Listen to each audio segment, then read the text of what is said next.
welcome back to the Spook House. Don't call it a comeback. Yes, that is Doug. And we are recording again. First episode in, 3 months or so. Gonna talk about Trap and Cuckoo. How are you, man? How's it going? Oh, I'm feeling swell. I'm excited to talk about these two very divisive movies. Excited to see your beautiful face. I know you're excited to see this duvet cover. Yeah, it's very, you've done some redecorating.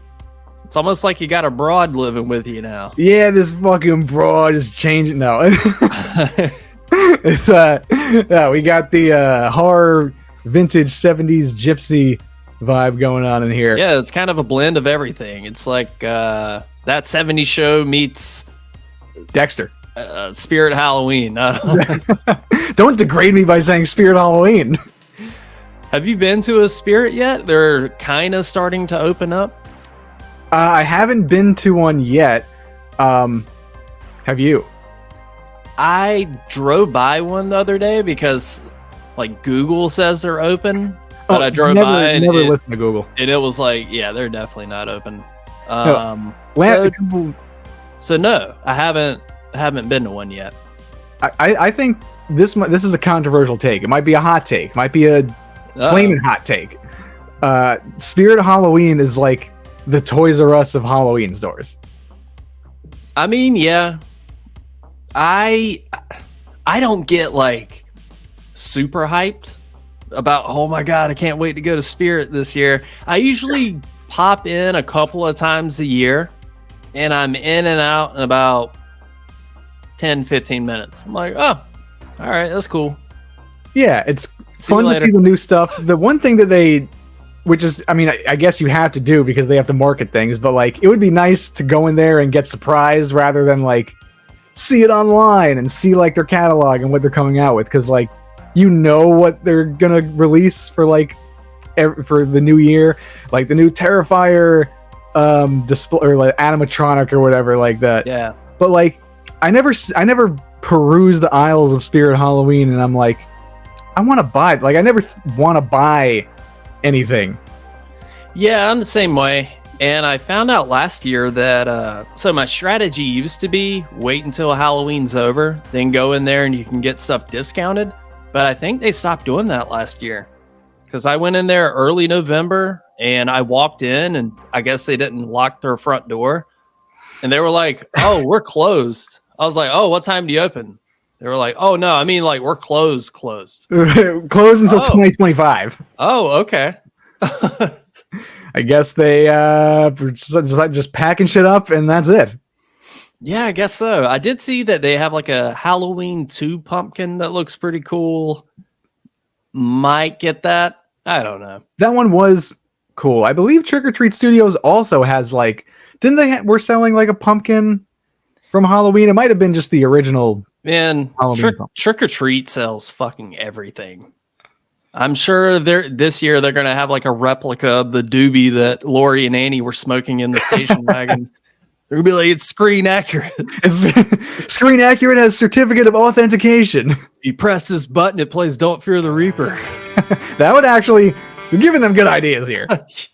I really write this down. Phil Jarman for marketing for Halloween fans will buy it. that is, I feel like a lot of people would be like, sign this for me. But yeah, I'll definitely pop in a time or two because there's one pretty close to my work. Yeah, I did go to this out east. It's like 40 minutes away. There's this borderline Spirit Halloween store. It's just like a costume shop. It's called Halloween Props, like the most generic name ever. But you walk in there, it's like it literally looks like a cabin from like Evil Dead, and it has like an old truck outside that's like rusted, and it's like a maze that you walk through, and they sell Trick or Treat Studios masks, costumes. They had like the big like Nubbins figure from like Texas Chainsaw 2, which was pretty rad. So like that's honestly the spot. If you could find like a costume shop that sells like not the same shit that Spirit Halloween does, like Live, Laugh, Spook, or whatever. whatever shit they have. Wait, what? Is that a thing? I don't know. Drink up, Sorry, witches. drink up, witches. It's like it's August 21st. Time to celebrate Halloween or whatever. Yeah, I don't know. I mean, hey, no shame on anybody that gets crunk about Spirit Halloween. Crunk. But yeah, crunk. What's up, 2007? Wow. Did you ever have crunk juice? No. Like they sold it in stores. They sold it at Sam Goody. Do you remember Sam Goody? Oh yeah, yeah. They sold crunk juice when Lil Jon was a big thing. And my friend, there was a Sam Goody at the mall, and my friend drank it and threw up outside of the mall. Oh, that's nice. So stay away from crunk juice if you could. Hey, Doug, do you have tickets for Alien Romulus? Comes out like Thursday. Are you going to see it? I am going to see it. I do not have tickets yet. I'm probably going to I'm not going to pre-order the tickets. Just because I feel like there'll be a decent amount of screenings where I could get into. But I know you're going to see it. Yeah, I'll go to see it. And I hate to turn this into a hot take episode. I mean, but me and you, we have never discussed aliens, or anything. And I think I discovered why when I was talking to you the other day. I was like, so yeah, I went back and rewatched Alien and Aliens, and it turns out you agree with me. But while they're great movies, for whatever reason, I've always just been like so on it as a franchise. Yeah, I like you said, I agree with you. When we talked about this, I mean, this is why we're in love, because you match my freak with these hot takes. But all right, what's up, fellow kids? This is a rated R show. Freaks are compatible. Matchmyfreak.com. But yeah, Alien's like a franchise that I never really gravitated towards or had a connection with for some reason, and they are great movies. They have great complex characters. The creature design is really cool. It's like a movie when you first watch that you're like kind of in awe watching it, that you're like, oh my god, like this was made in the 80s. Like everything there is incredible, but like for some reason I just can't connect with it. Yeah, and I mean, the first one was 79, which is really impressive. I mean, yeah, all those reasons, plus like the set design is so detailed, and they're very impressive movies, at least the first two. I mean, the general consensus amongst even hardcore Alien fans is after the second one, it kind of goes to shit. Yeah. And I watched Alien 3 recently, and I'm like, okay, yeah, I see why. David Fincher directed this, huh? But yeah, great movies. Everything is fine, but for whatever reason, I've just never. It's like I don't associate them with horror. I think more like, I would say Terminator is more horror than Aliens.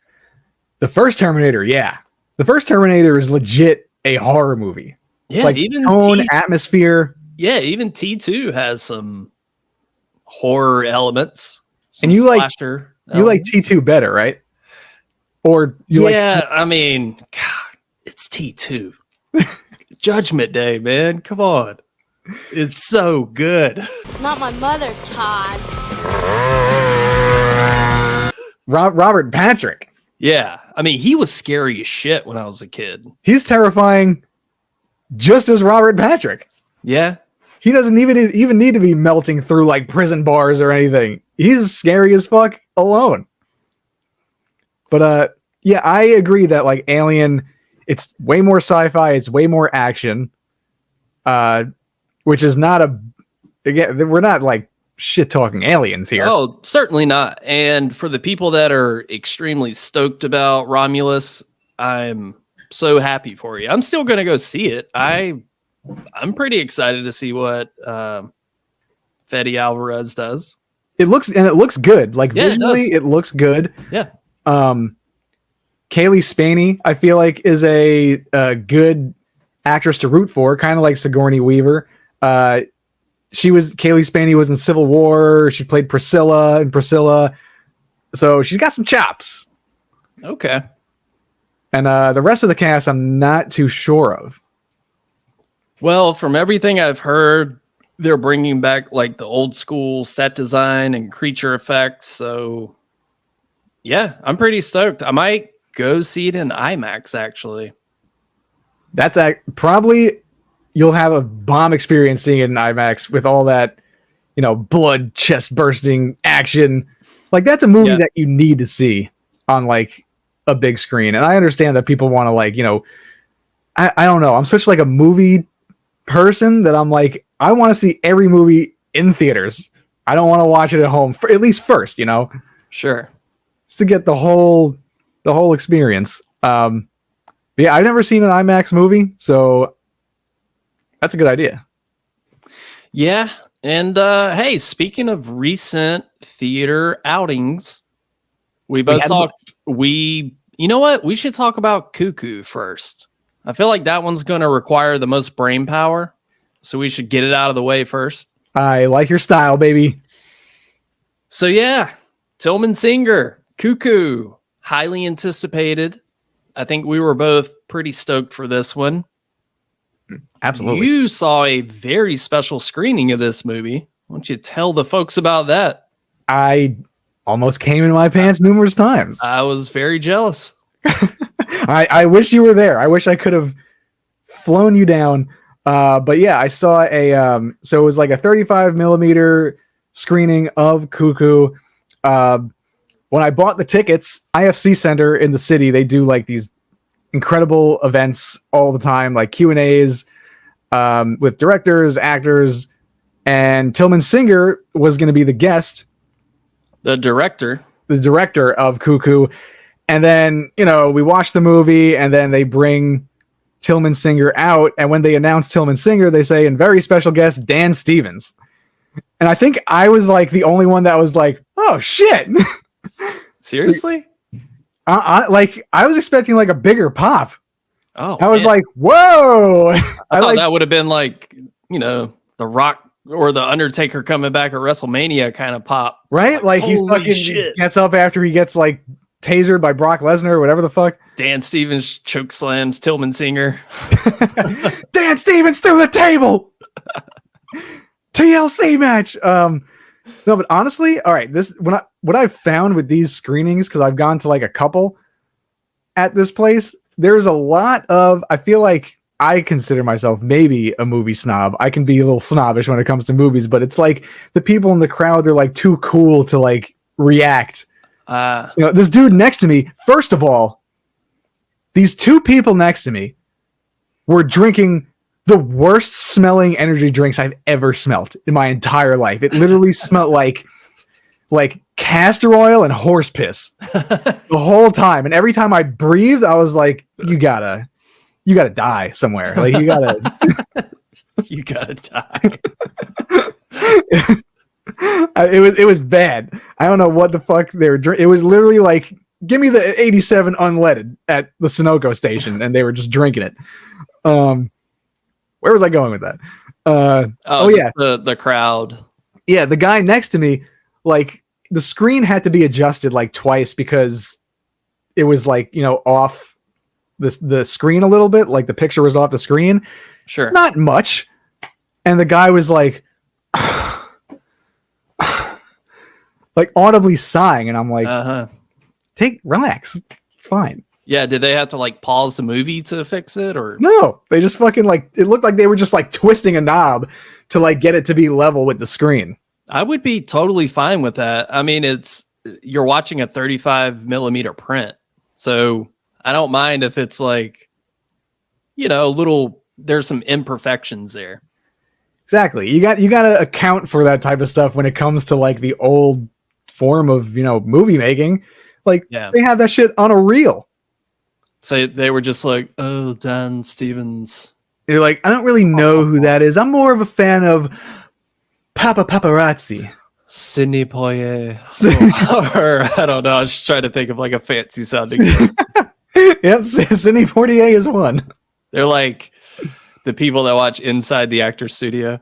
Who think they're fucking James Lipton? Yeah. A performance so scrumtrelescent, I can barely move. So a healthy dose of movie snobs. Yes. At some of these showings. Yeah. But yeah. As for the movie itself, Well, I don't know real your quick, full. how long did Dan Stevens and Tillman Singer talk to the audience? Oh, they were up there for a good while. I would say maybe 35 minutes, 40 minutes. Did they take audience questions? They did take a couple audience questions. I was gonna ask a question. I always get nervous because I always feel like I'm gonna stumble my fucking words. But yeah, he was very engaged. I feel like that might have affected my outcome of the movie because the director was yeah. I was like, all right. You're like, I don't care. This movie's amazing. Dan Stevens is so hot. Hunter Schafer, Dan Stevens. This is the most fuckable cast of 2024. But yeah, they were very engaged. Have you seen his eyes? They pierce through your soul. They look like diamonds. Yo, speaking of, I rewatched The Guest 2 nights ago. Great fucking movie. Love it. How many is that your second viewing? Yeah, of it, second viewing. Okay, yeah, I remember that movie being really, really good. Yeah, it's kind of like Halloween meets The Bourne Ultimatum or Ultimatum or Ultimatium. Ultimatum. Ultimator. I should have just went with one of the other several sequels. You were a little bit of a Streisand when you pronounced that, but you're rocking the shit when it comes to the other pronunciations. I appreciate the reference. The Bourne alma mater. But yeah, you got a picture with Dan Stevens.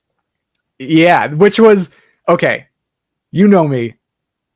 I'm celebrity obsessed. A little bit. As a little bit, just a little bit. No. You insulted him a little bit. Dude, as soon as Dan Stevens walked in the room, from then on, that's all I thought about. I was like, how am I going to get a fucking picture with Dan Stevens? What did you say? Oh, to him? Yeah. Oh, I was like, because it happened so fast. Mm-hmm. So I was in the second seat next to the aisle, and he was coming down the aisle. So I touched his back to try to get his attention. I thought you were about to say butt. I touched his back. I didn't want to get pepper sprayed or knocked out. He is a very nice gentleman, but he is an Australian, and those motherfuckers are crazy kangaroo. But he was talking to some older woman. I don't know where she came from, and I was right behind him, so I was kind of following them. And he was being led by one of the managers at the theater, and you could tell she was like, "All right, stop talking. We gotta go somewhere. Get ready for the next showing." And they were about to go downstairs into where I don't know, where I guess they have some sort of green room or just a place where they can hang out and not be bothered. But I just, hey man, you're awesome. Can I get a picture real quick? And he was like, sure. And then he the first one came out blurry, and he was just kind of laughing, and he stood there while he took it again. I said, thank you so much. And he was like, you're welcome, and went downstairs. Wasn't a dick at all. That's great, man. Yeah. I wish you and Ashley were there to bombard him with, she would have lost her fucking mind. An uncontrolled orgasm right there. Oh, you should have seen her watching The Guest. Jesus Christ. Did you have some coconut oil next to her? She was just giddy the whole time, just fidgeting. And I'm like, what are you, a 14-year-old schoolgirl? Who are you? Your hair. It's oh my God. You were twirling your hair? Yeah. Ew. What am I doing? Where does she know Dan Stevens from? Just from the movies you've shown her, or Legion? Legion, Beauty and the Beast. I'm of course he can sing too. He's too perfect. Yeah, I know. Was he like the Beast in Beauty and the Beast? Yeah. Oh, okay. Yeah. You can sing too. Wow. Don't you just want to like just strangle those people that can just do everything? Where are your flaws? Yeah, I was reading up about him, and it's like, yeah, he's fluent in like German, French, and Spanish. I'm like, of course he is, and he can sing. He walks around with a Rosetta Stone singing Shania Twain in German. Whoa! All right. Hey. So, as for the movie itself, let's talk about Cuckoo. Get into it, baby. Okay, so do you ever have a feeling when you're watching a movie in theaters, you're like about an hour into it and you're sitting there thinking, am I the dumbass? Does everybody else in this theater understand what's going on? Because I'm just sitting there like, huh? Yeah. Huh? Yeah. Kind of looking around like, anyone? I mean, not a bad movie by any means. I don't want to just outright shit on it. Great. That's for the next movie. Well, even then, you know. Well, we'll talk about it. Great performances all around. Hunter Schafer, Dan Stevens, all phenomenal. All the acting was top notch. Had some cool sequences, cool moments.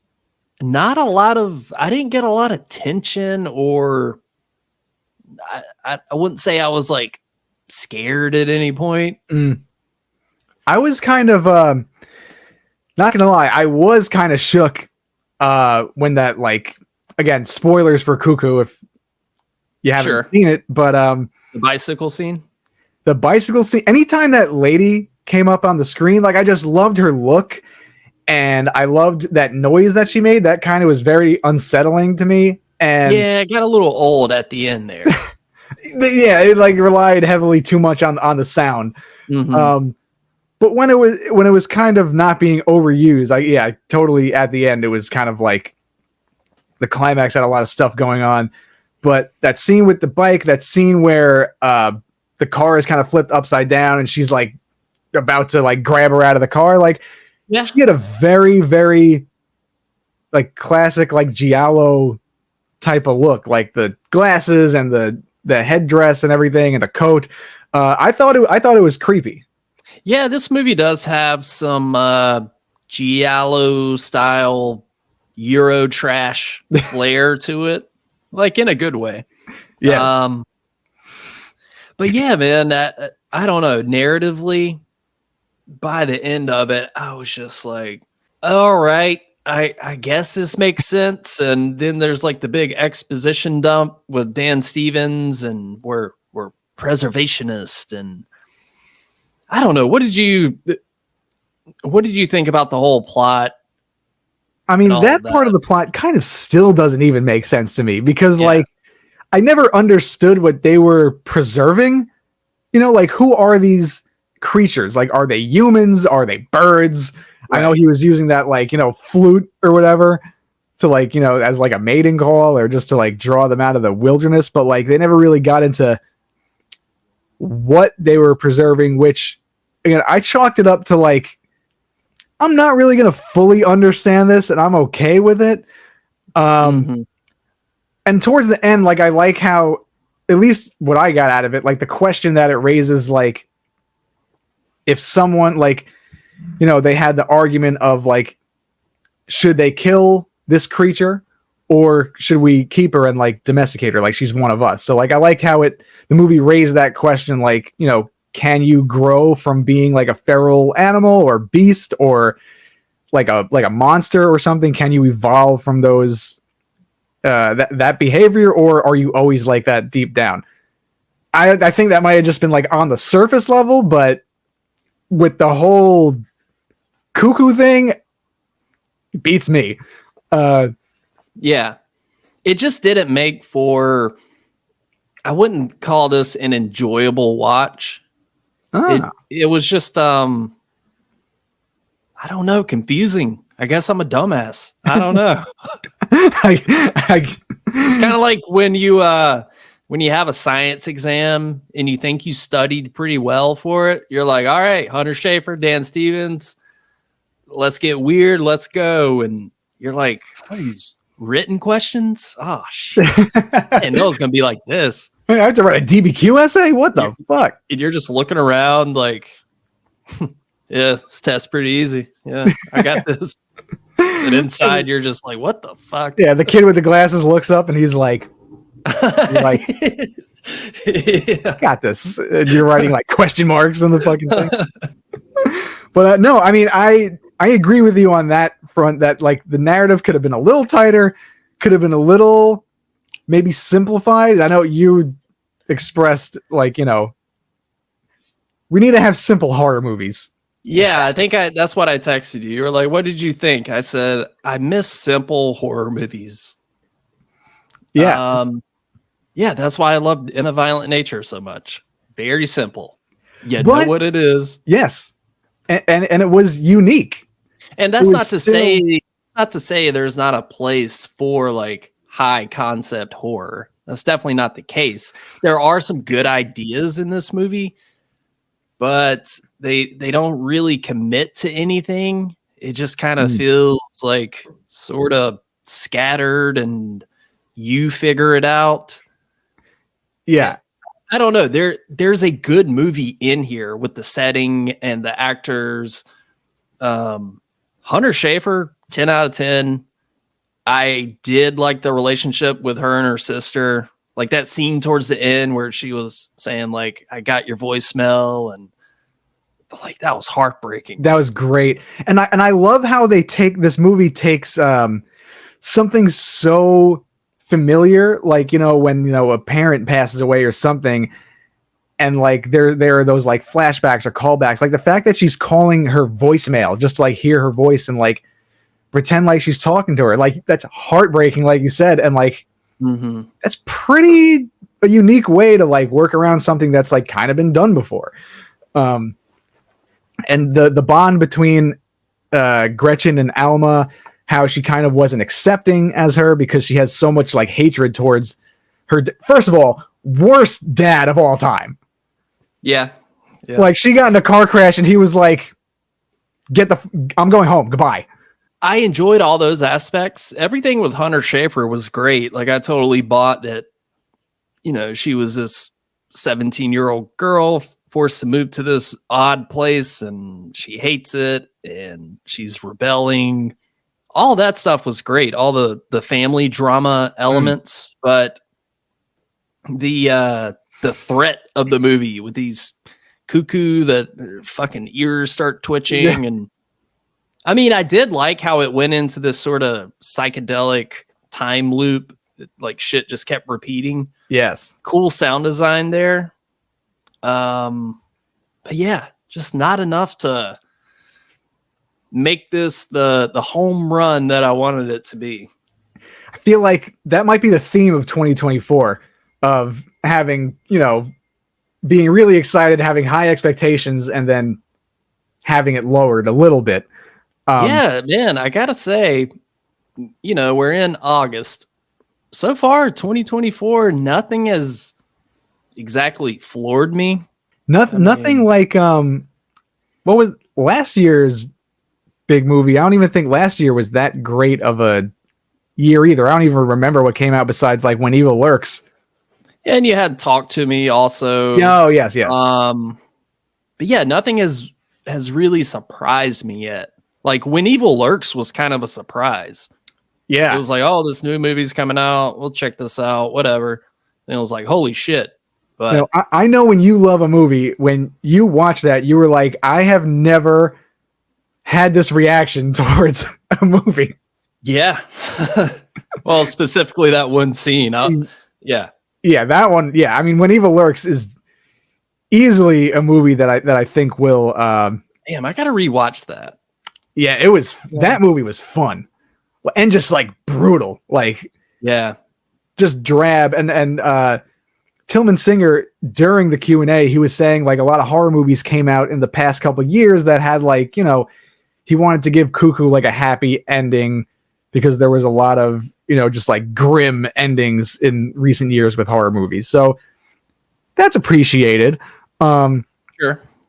I think there's a lot more to explore in that world, but it could have been executed a lot better. At least like what to include in the movie, like rather than like drawing your own conclusions and just like running yourself into like a rabbit hole where you may not even find out what's happening in the movie. Yeah, were there any takeaways from that Q&A that you went to? Like, oh, well, that maybe you walked away from it going, okay, well, I appreciate the movie a little more now. That kind of explains that. Yeah, Tillman Singer was going into, he was like doing research and like reading up on like, like animals or whatever, and these like birds who, there are birds who like take their babies and put them in like an other bird's nest or whatever. Yeah. And then it's like for like to attack them or something like that, or to throw them off guard. So like that was like his inspiration for it. Mm-hmm. Which I was like, okay, that makes sense, but I wish they explained it a little more in the movie. Right. Rather than, he had his thoughts, he put it on the page, and like he was like, everyone's gonna get this. Yeah, there's no doubt some interesting concepts in the movie, but the execution of it, I don't know, just a little head scratching. Yeah, and sometimes I don't know if you feel this way. Sometimes I think when you're like, written by Tillman Singer, directed by Tillman Singer, edited by Tillman Singer, like it's a lot to put on your shoulders. Like I think that it's good to have someone there to give you that, that checks and balances type of situation to like, kind of get your head out of your own ass a little bit. Not to say that he's like totally like, incapable, but like it's just nice to have someone else to, have your ideas bounce off of. Yeah, he hasn't directed like a lot of mini feature length movies, right? Lose was the other one that like I know of. I think it was on Netflix. It's like that Spanish horror movie, I believe. Have you ever seen it? No, I never heard of it. Yep, me neither.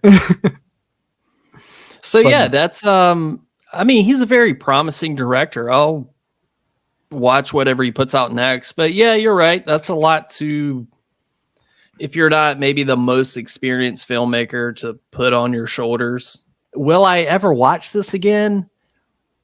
Probably not. Yeah. Yeah. I chalked it up to like watching a Dario Argento movie where like you have this, like some things with, I find with foreign filmmakers that like some stuff just doesn't like translate into like, American filmmaking. And Dario Argento movies are batshit crazy. Like Inferno and this movie kind of reminded me a little bit like that, and like The Bird with the Crystal Plumage, if you ever seen that. I just watched it recently for the first time in January. Yeah, I haven't seen that one. But yeah, I know what you mean. A lot of those movies, when you think about it, don't make a lot of sense. Yeah, when the movie ended, I was like, I don't know how Phil's gonna feel about this. But I knew that you would like the way it like looked. Oh, visually. sure. Yeah, technically everything's fine. And like Hunter is such like you said, Hunter Schafer is like Raleigh native, baby. Yeah. You went to her high school? No, I didn't go to her high school, but when I moved here in 2016, I lived pretty much directly beside Broughton High School, which is in Raleigh. And that would have put her at like her senior year. So I was probably living right there while she was a senior at Broughton. That's so sick. But pretty cool that Raleigh native doing big things. Doing all the big things. Like Very she's talented too. Very talented, and I kind of hope she does more horror movies because she's an easy person to root for. Like she's just like, I was explaining this in the box office the other day to Nicole, my boss. Shout out. She what? Shout out. Shout out, Paramount box office, baby. One love. Yeah, because she loves Euphoria, and I was like, shout out to Ray Ray and them. What are we doing? Yeah, Hunter Schafer, like she loves from Euphoria, and she's just such an interesting person to watch. Like her mannerisms and just the way she's very coy, she's adorable, and she could be a badass at the same time. So like I would love, kind of like Jenna Ortega, like they have the chops to like be that like upper echelon of like final girl status in horror movies. Yeah, I would love to see somebody pull off a cosplay of this, like the blue bomber jacket with the bandage and the shit. I was thinking about doing that. And yeah, that would be cool. You should get a blonde wig. You have the blonde wig. That wig actually works for two things. The Owen wig. Yeah. Wow. All right. Looks like everyone got a little cuckoo during this set. Oh boy. Let's set your clocks back tonight. Wow. I can't do it as good as you.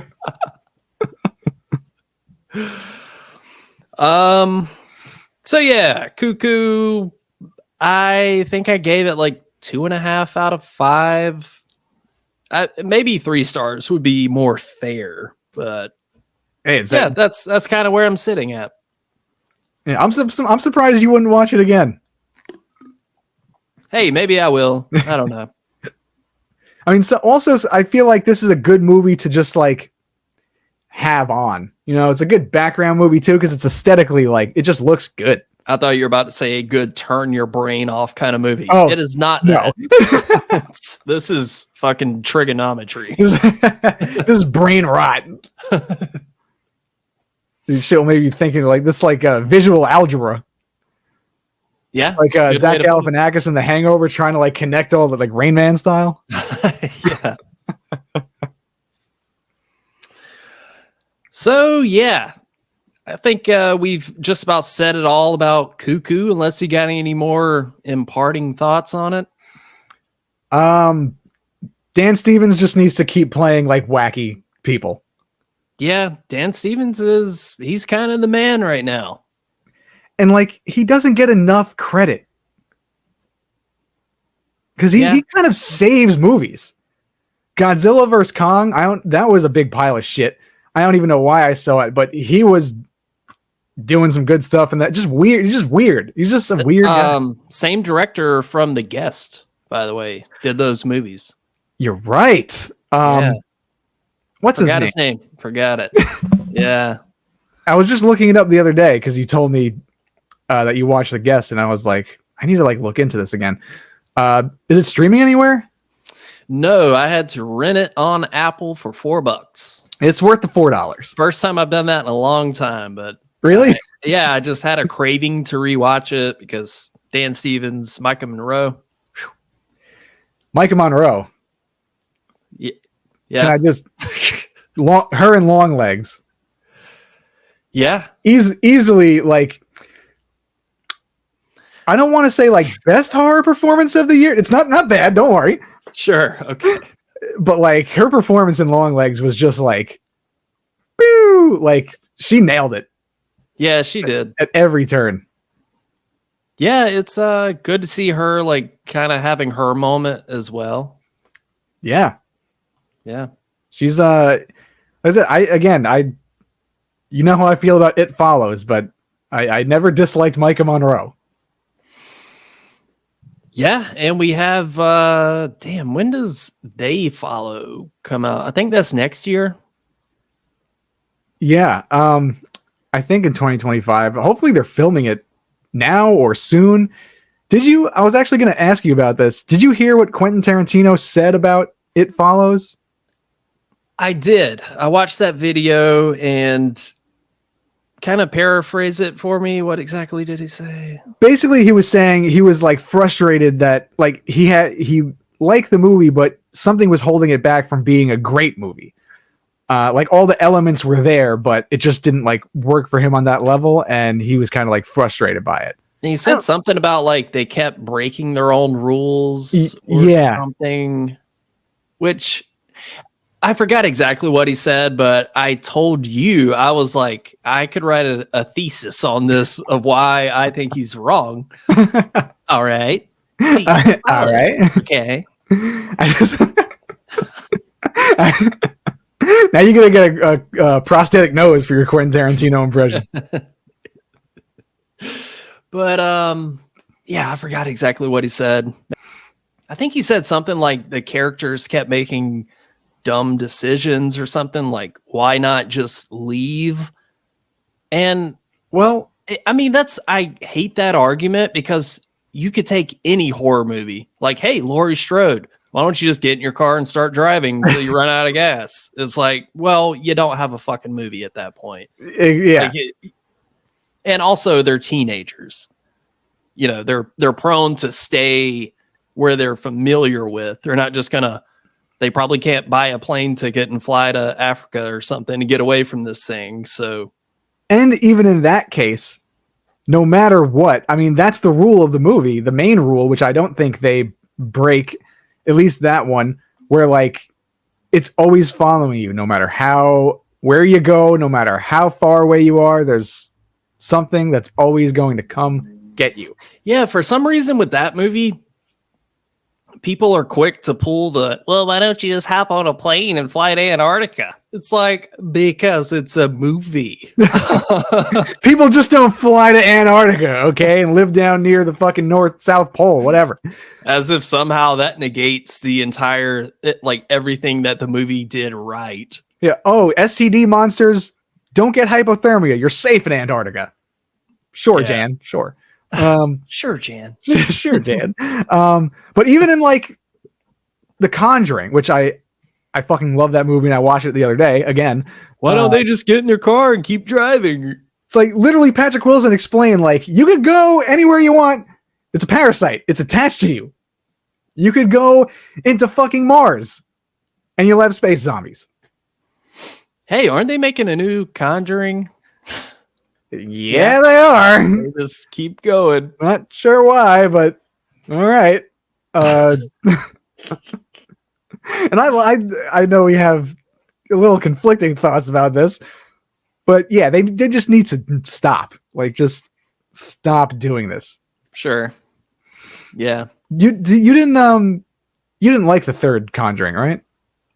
Is that the devil made me do it? Yeah. No, I didn't watch it. Okay, I forgot if you did watch it and didn't like it or just didn't watch it at all. That was one of the earliest movies where we were like, when we first started talking on Instagram, I think. Like, I remember us talking about that trailer and how it looked like Indiana Jones. She's running off the cliff and she's like, I see Nazis down at the bottom of the hill. Like, what the fuck is this? Yeah, that, again, like, the first Conjuring worked because it stayed in the horror realm. Yeah. Like, what is she doing running in the woods? Yeah. About to do like a polar plunge. Like, get out of here.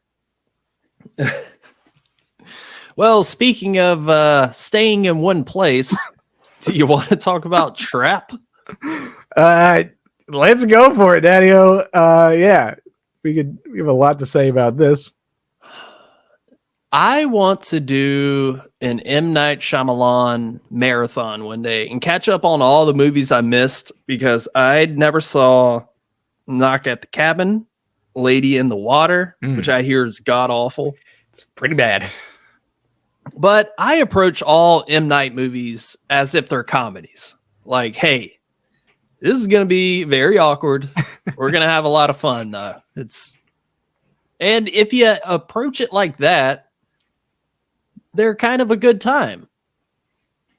Did you feel that way with this movie? You know what? I went into it expecting that. Like, oh, M. Night Shyamalan, here's another fucking turd. But I didn't flat out hate the movie. Okay. At least there was some good stuff at the concert. Pretty much as soon as they leave the concert, it's like, off a fucking cliff. Like, just in the movie already, for the love of God. You didn't want to hear the whole discography of Lady Raven? Lady Raven. Man. I mean, look, she's not a bad singer. Okay. It's not that type of music. That's not something I would personally throw on.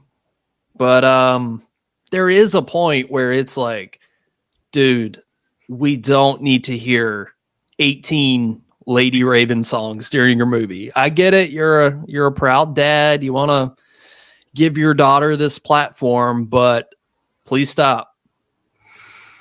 Which it seems like M. Night Shyamalan doesn't know how to do. That's a guy who needs like checks and balances. Like, someone needs to rein him in from all of his bad ideas. And I agree with you. I didn't like flat out hate this movie. I didn't have a good time with it. This is a movie I will never watch again. Josh Hartnett, I think it was a great display for his acting. And, he tried his best to elevate the weird dialogue that M. Night Shyamalan wrote on the page. But yeah, props to Josh Hartnett. Always good to see him back. I kind of feel like he's sort of having a bit of like a Brendan Fraser kind of moment. We're is like, oh yeah, Josh Hartnett. Let's root for him. We like him. Put him in more stuff. Right? Like, I mean, Halloween, The Faculty. He's no stranger to horror movies. But 30 like Days of Night. 30 Days of Night. Wow, completely forgot about that movie. Solid vampire movie. Not bad. I haven't seen it in so long. Yeah, it's pretty good. And that setting is very like chilling, pun intended. Set in Alaska, right? Yeah. Yeah, just that like snowy, cold, breathy atmosphere was really good. But yeah, Josh Hartnett, I mean, he was in Oppenheimer, and people were like, oh yeah, I forgot about him. Kind of happening with Josh Hartnett again. I mean, he's always been good. Mm-hmm. Still in shape too, which he looks great. Hey, as we saw in the scene where was there a reason why he took his shirt off? Did I miss something? Think so. I think he just took it off to add some depth to his argument. Other than that, I don't think there was an actual reason. Hey, let's take our shirts off and eat pie. It's an M. Night Shyamalan movie. You just got to roll with these kind of things. If I'm going to murder you, you're going to see my six-pack. He's like, look, I've been working out real hard for this. This is my comeback. I'm taking off my goddamn shirt. Listen, the teenagers have to see this. Remember that I was the 90s heartthrob. Fuck Leo. So I know this wasn't Josh Hartnett's fault, but one of the problems I had with the movie was that the whole time we're being told that he's the butcher, one of the most apparently prominent serial killers in a long time. But at no point in the movie did I ever really buy him as that kind of a threat. He was just sort of, I mean, I like the juxtaposition of him being like the dorky dad, trying to hang out with his daughter. Hey, that's crispy, M. Night Shyamalan. Weird dialogue. Never talk to a human being. Yeah. But, this is what you get. I like those elements. But yeah, I just never bought him as this serial killer guy. So do you think that maybe at the start of the movie, before they get to the concert and all that, there should have at least been just an opening scene showing Josh Hartnett kill somebody? So you're like, oh shit. And then he kicks into dad mode and picks up his daughter. I thought that would have been much more interesting, because all we see is dad from the start of the movie. Yeah. And it kind of makes you like almost empathize with him a little bit. Yeah. Because you're just seeing him like taking his daughter to this, pseudo Taylor Swift concert. They have great seats. He's a very caring dad. I think the movie definitely would have benefited from some kind of action that let us know that like, okay, this dude is like you're going to be torn between rooting for this guy and not. But I think that might have pushed them, if they opened up big with like this because like you said, he's supposed to be a notorious serial killer called the Butcher. Yeah.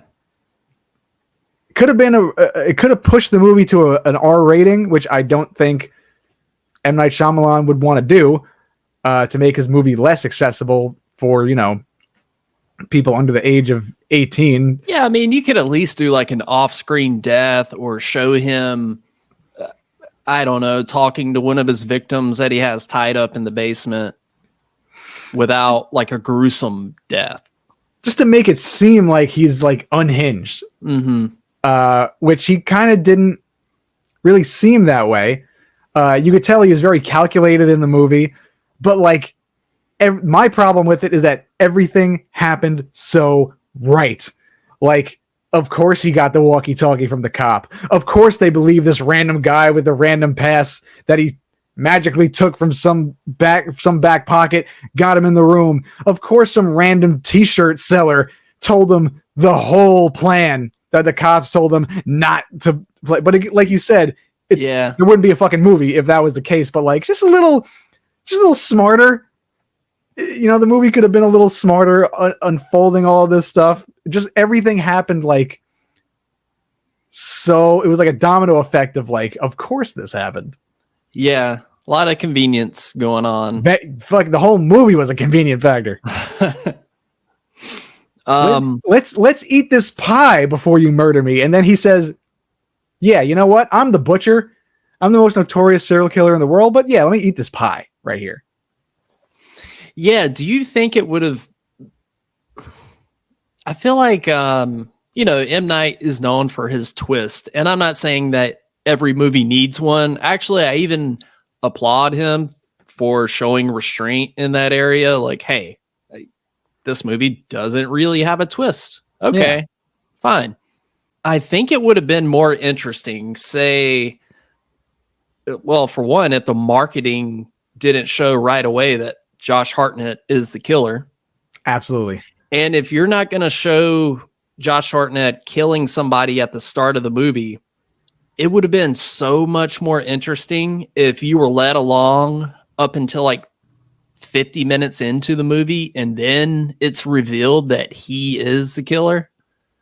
But 10 minutes into the movie, he's checking his phone, like looking at the guy in his basement. You're like, okay, so there goes that. But I just feel like they could have handled that a lot better. Like change the marketing, keep that a secret for a little bit. And then there's your twist, if you want to call it that. And it would have been more of a twist if they did it that way and had restraint by not putting that in the trailer or the marketing. And honestly, M. Night Shyamalan somehow still has enough pull to get people in the theater. Like if you see, a film by M. Night Shyamalan, people are still interested in what he has to say. Hey, I'm kind of interested myself.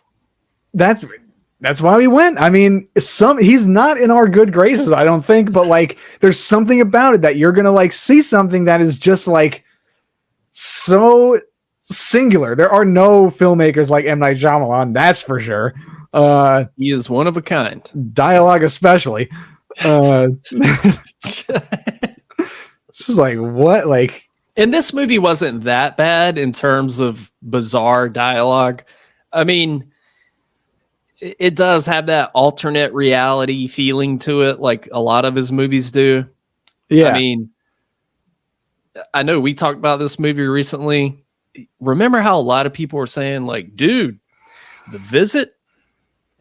M. Night Shyamalan's back. And I kept hearing that for years. And I was like, there's no fucking way that I was like, one day, you know what? Fine, I'll watch this. No. That movie was so bad. Not great. No. It was not great. There was one the little white kid rapping on the train. What the fuck? It's based on science, you see. Mr. Singh, my pediatrician, just confirmed for me. You tall skanks, I'm going through puberty. How? Ooh. Woo. How? Stop. Why does M. Night Shyamalan feel the need to like say, like, I'm cool, I'm hip, rap music? What Yeah, did you and say like, in that movie? Old? What's the rapper's name that was in that movie? Mid-sized van or what? So I got to watch Old too because I haven't seen that. But on that island, there is a rapper, and this kid's like, "Oh my god, Dad, that's the rapper Mid-sized Sedan. That's his rap name, Mid-sized Sedan." Like- So now I'm like, I gotta watch this movie. I haven't seen it either, but I've heard that it was really, really bad. And which is unfortunate because Alex Wolff is in it and he's incredible and he shouldn't degrade himself like that. Oh, the Hereditary kid. Exactly. The Hereditary kid. Yeah, that's how I know him. Yeah, he was also in Pig with Nicolas Cage, but yes, Hereditary kid. So yeah, back to Trap. The movie was way too long. Oh my god. He could have chopped that down at least 45 minutes. Yeah, it had like 4 different endings. So they lead the concert in the limo. Lady Raven is like, "Oh, I want to go to your house," and they meet the family, and she's in the bathroom. And they leave from there, and I'm like, oh, okay, this movie's still going. Okay. You know, Josh Hartnett. Am I missing something? Because he's wearing SWAT gear at one point. Wait, yes. He changed into SWAT gear, got in the limo, he's driving. And then there's that scene where he escapes through the limo, goes back to the house, and I'm like, this shit is still going? Like, it just wouldn't stop.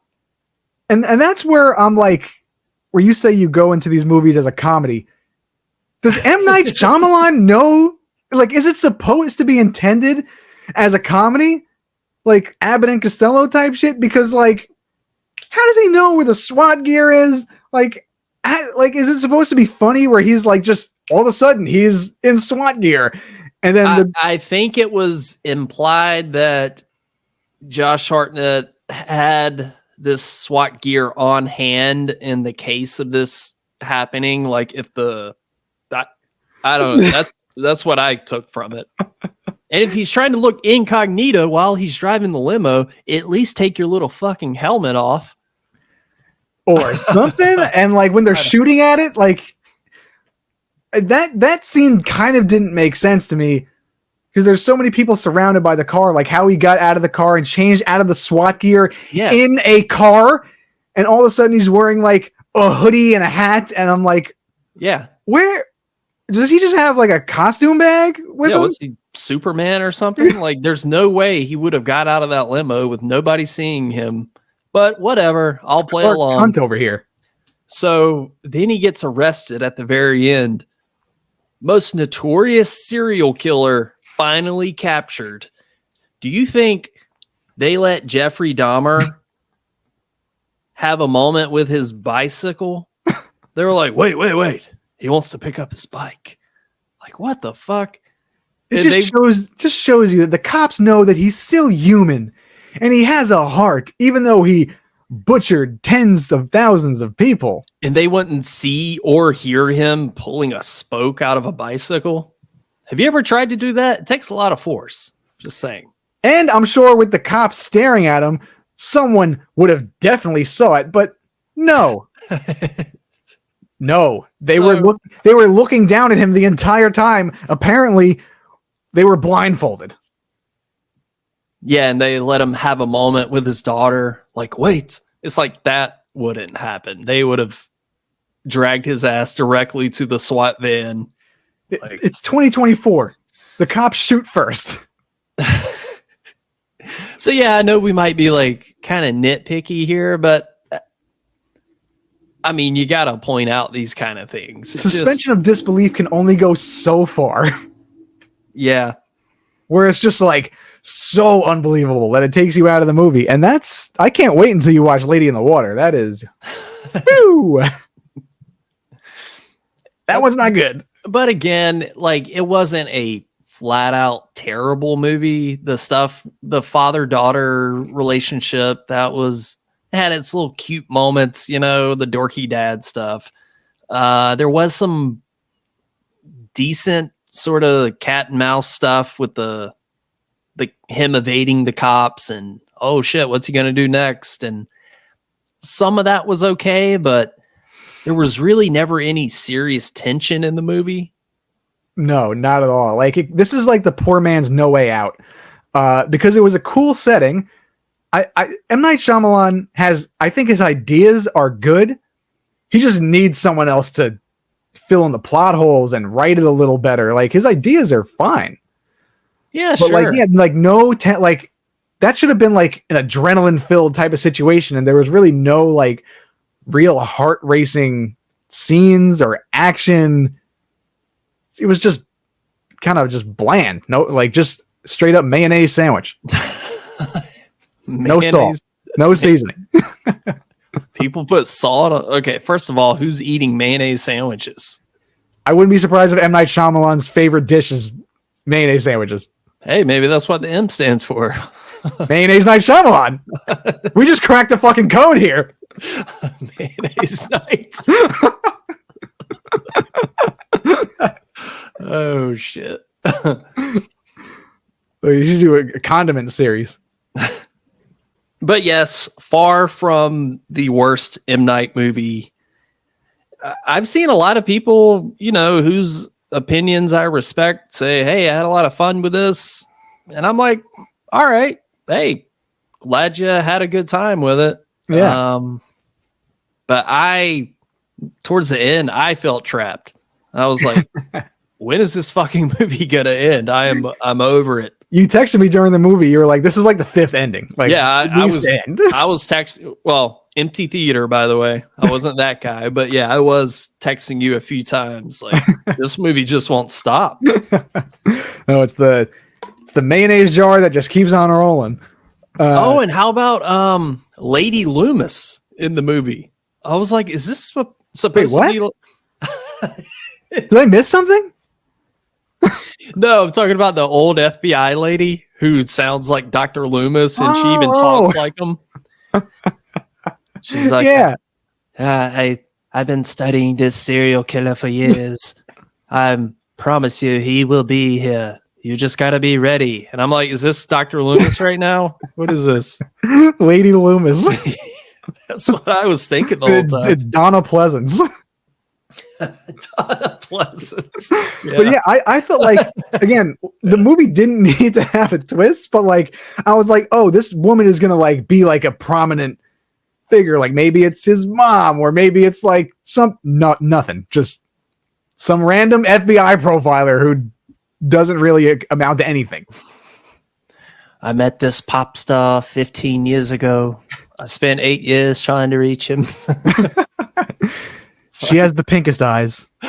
The pinkest eyes you've ever seen. Hey, did you know that Kid Cudi is in this movie? Yes. And Kid Cunty is what I've heard him being called through the interwebs. Cunty? Because he was like all sassy and whatnot with his hair. He was like the Oh, I thought you were about to break my heart and say that Kid Cudi like isn't a good person or something. Oh, no. Okay. He was just a cunt in this movie, in his role for the 2 seconds that he was in. That was interesting. Very over the top. Sure, why not? I would like to see that movie. Kid Cudi in a ridiculous wig. He's a great actor. He deserved better than this. He did, but hopefully he got paid enough just for that 5 seconds that he was on the screen. Yeah, I do like seeing Kid Cudi pop up in like these random horror movies. But that blew my mind last night because I was reading up about this movie and I was like, wait, that was Kid Cudi? What? No way. I did. It like kind of caught me off guard for a second because of that like ridiculous wig. But I was like, oh shit, Kid Cudi. Yeah. And I mean, good for him for getting his name out there, doing something different for like, 5 minutes he had.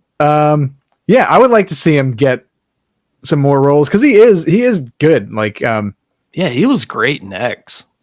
Yeah, I thought I think with him, he just knows the type of characters that like the movies need. Like in X, he was so good, and like nothing incredible, but like it just worked. Like he like understands like what he needs to do. Yeah.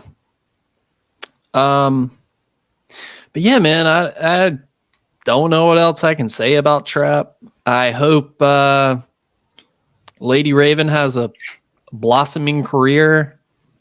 I don't know. Yeah, she might go on the Trap tour.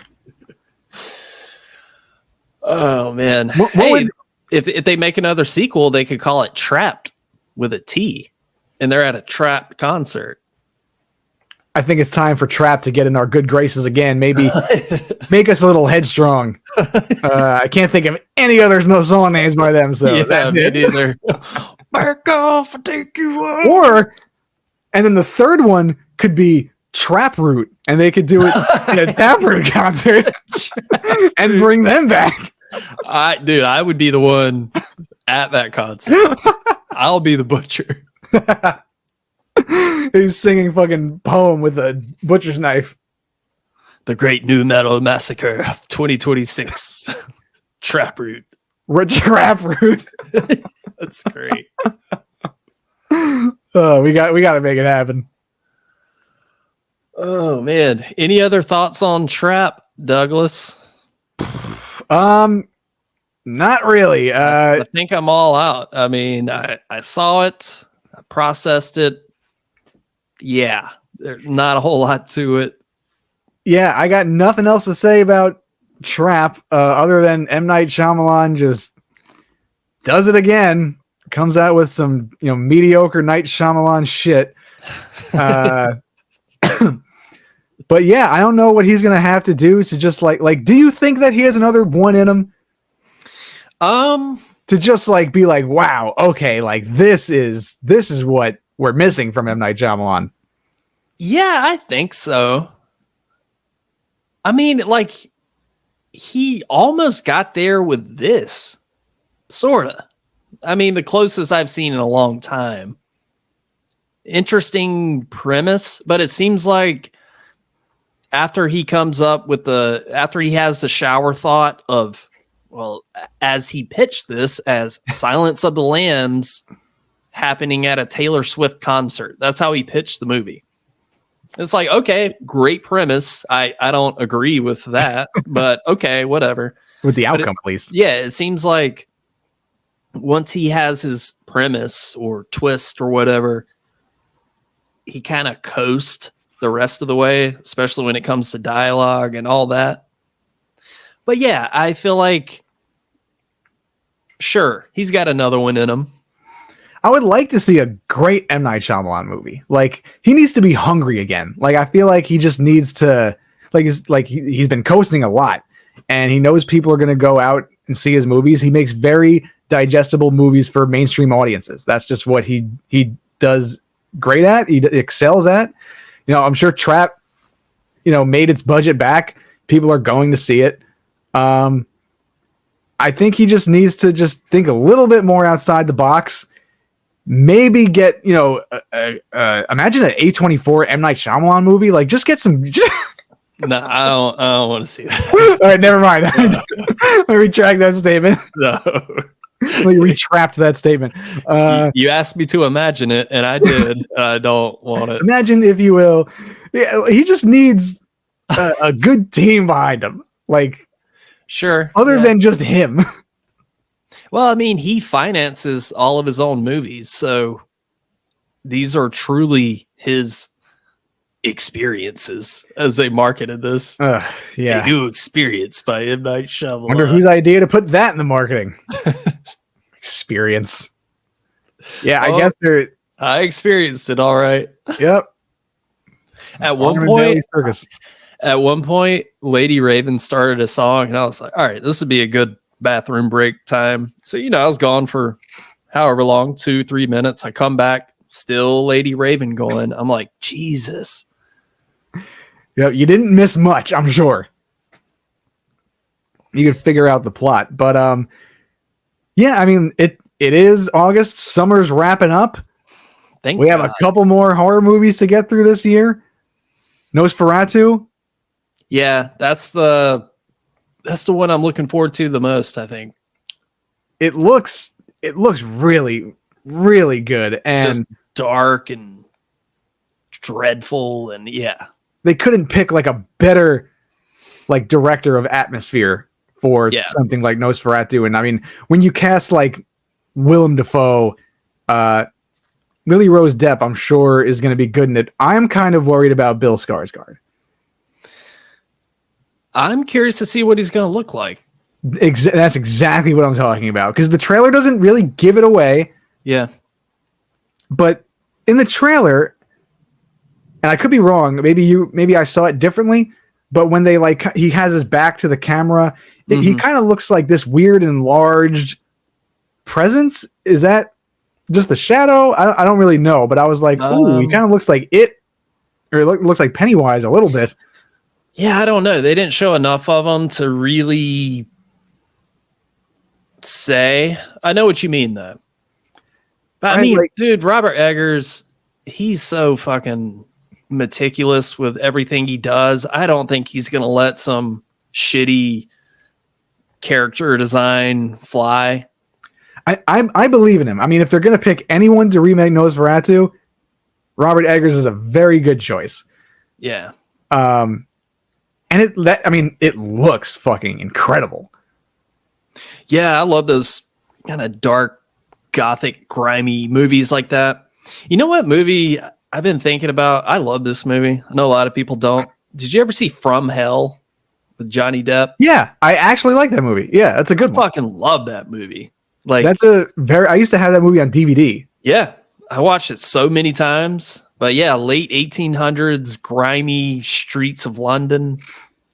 It's a really fun movie. Yeah. And it gets shit on quite a bit. Like, really? Yeah, a lot of people talk about that movie like it's a joke. Wow. You certainly don't. Yeah, wow. Wow. Wow, Jack the Ripper. Come on.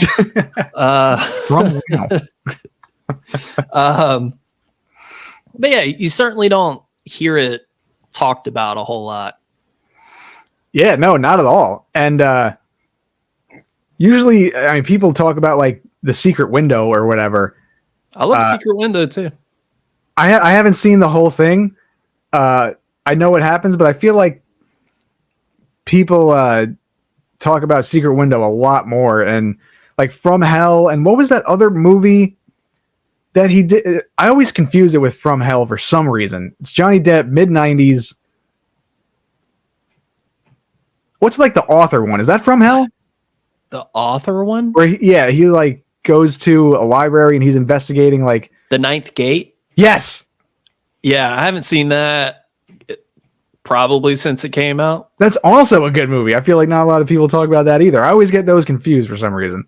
Yeah, that's understandable. They came out around the same time, but yeah, I remember I really wanted to see From Hell when it came out, so my dad took me on my birthday to go see it. He was like, "What do you want to do for your birthday?" I was like, "I want to go see this movie From Hell," and it turned out to be a pretty long movie. And they were having a surprise little birthday party for me after the movie was over. Horrible. So my dad was sitting there like, "Damn, this is a long movie." So everybody had to just wait at the house for me to get back. You're like, "God damn it, Phil. You're waiting for this shit." You had to pick a 2-hour movie. Didn't you? Why didn't you pick fucking Lion King 2?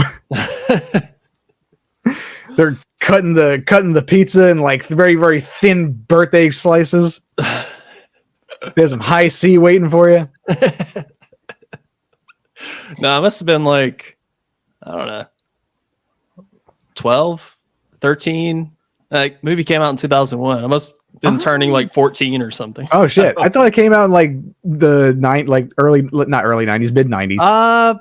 Pretty sure it's 2001. You're probably right. Yeah, I think that's right.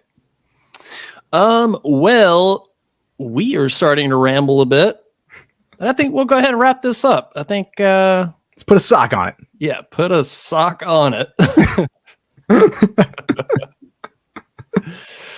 On it. But yeah, thank you so much to anybody that tuned in. We appreciate you. We are back. We are gonna keep fucking going. We're fucking on it. all the way into spooky season. Thank God it is here, or getting closer. It's still hot as shit outside, but yeah. It is almost here. We'll have a whole bunch of things, whole bunch of vids, and yeah, I think we should do like a little horror news episode next. Let's do it, baby.